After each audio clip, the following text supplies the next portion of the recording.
السلام عليكم. اظن التكتكه والبرد ده محتاج شويه حاجه سخنه تنزل كده وتدفي الواحد وتوديه في حته تانية. يلا بينا نعمل مشروب الشتاء الرسمي، حاجه كده فاخر من الاخر. اللي ما جربش المشروب ده فايته كتير قوي. حاجه كده تدوب في البق، ما تعرفيش هي تتاكل ولا تشرب ولا ايه بالظبط. الايطاليان هوت شوكليت.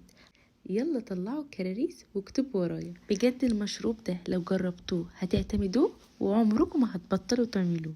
لو اول مرة تشوفوني اتمنى تنوروا قناتي وتدعموني بلايك واشتراك في القناة، والتعليق حلو منكم بيشجعني جدا.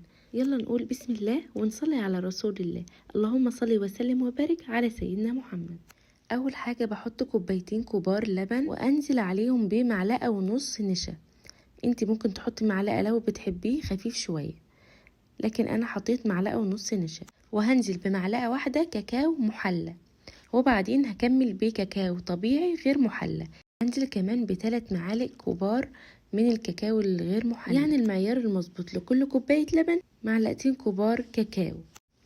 وطبعا وانا بفتح الظرفة لقيت المشروب الشوكولاتة ده، فقلت تعالى انت هتنفعني في الوصفة دي. طبعا هو خطوة اختيارية تماما، بس انا حبيت احطه لان هو بيدي طعم كده وبيكون فيه طعم الشوكولاتة باين قوي.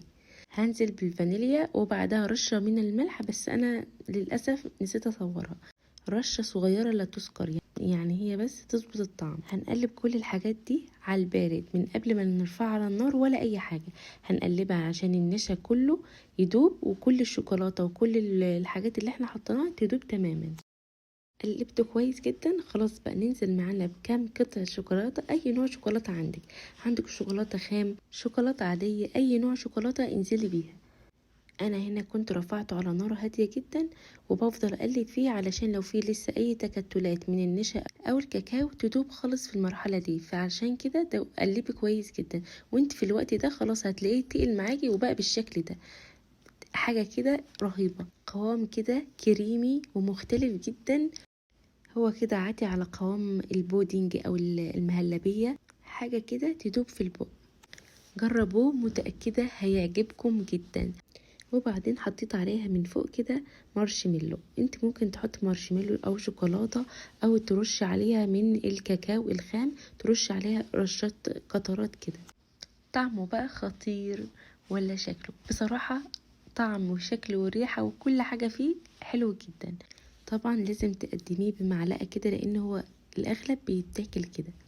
حلو جدا، هيعجب اولادك قوي وهيعجبك انت شخصيا، ممكن تتخانقوا انت وولادك عليه. واتمنى تجربوا الوصفة وتقولوا له رأيكم فيها، وتشيروا الفيديو ده على قد ما تقدروا علشان قناتي تكبر بيكم. واشوفكم ان شاء الله في فيديو جديد ووصفة جديدة. دمتم في امان الله، والسلام عليكم ورحمة الله وبركاته.